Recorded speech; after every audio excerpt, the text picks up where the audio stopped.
It does look really nice. But the casing on the iPhone 5 is made out of aluminium, or aluminum if you're American, and they've done away with the glass back which we had on the iPhone 4. I didn't like the glass back actually. I didn't understand why you would stick a glass back on a phone, or more glass than you need to on a phone, because it's something you might drop and that just makes it a bit frail. So it's all aluminium and feels very nice actually, very nicely machined, very snug, very precise. So yeah, quite impressed with what they've built, and it actually feels just a little bit too light for what it is.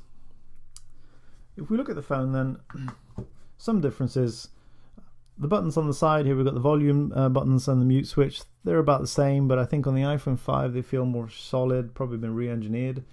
On the top, the headphone plug is gone on the iPhone 5, and they've actually put it on the bottom of the phone. I'm guessing the reason they put it there is if you're walking with the phone, it makes more sense to have the headphone plug at the bottom of the phone than at the top of the phone, because if you're walking along and maybe texting or something, then you don't want a big wire sticking up the top. It's probably more convenient for it to come out the bottom. If you look underneath it, next to the headphone jack, you've got the lightning connector, and you really have to see this to appreciate how small it is.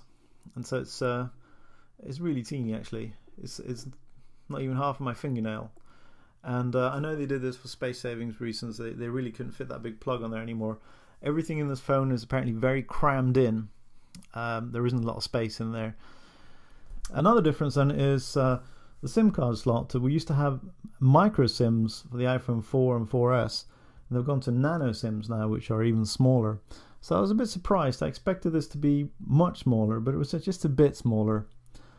And I was able to take my old micro SIM card and cut it to shape with a pair of scissors and put it in the phone and get it to work.